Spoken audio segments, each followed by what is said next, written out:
আস্তে আস্তে যাচ্ছি।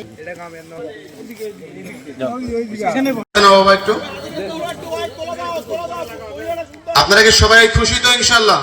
ফুলবাড়ীতে ৫ শতাধিক এতিম, অসহায় ও নবমুসল্লিদের মাঝে শীতবস্ত্র বিতরণ। বিস্তারিত থাকছে দিনাজপুরের ফুলবাড়ী থেকে মোহাম্মদ ফয়জার রহমানের প্রতিবেদনে।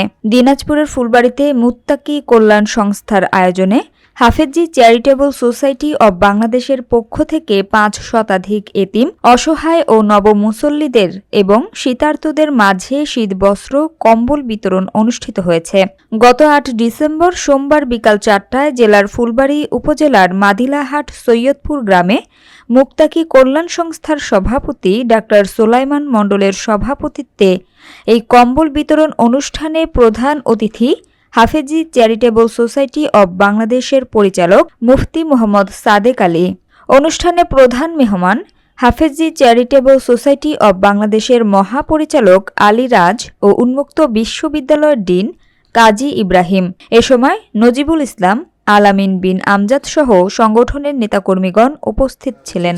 যে আফসোস এবং পরিতাপের বিষয় হলো আমাদের আজকে আবার ঢাকায় চলে যেতে হবে।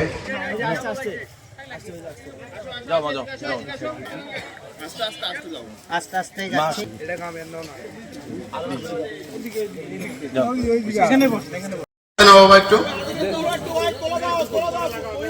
আপনারা কি সবাই খুশি তো ইনশাআল্লাহ?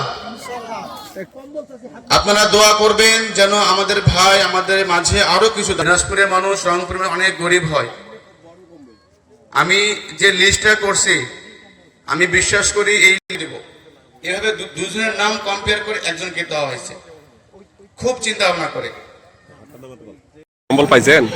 হ্যাঁ, কম্বল পাইলাম মুত্তাকি কল্যাণ ফাউন্ডেশন থেকে একটা কম্বল।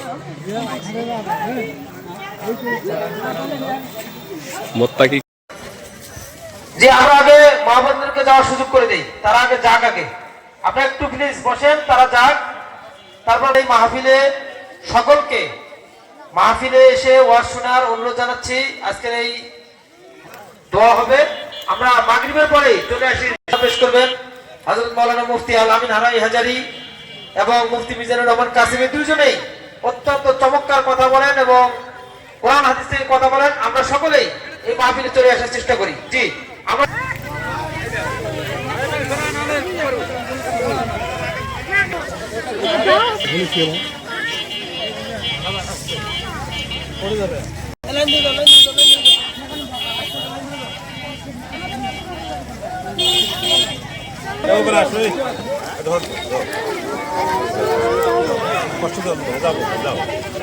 কষ্ট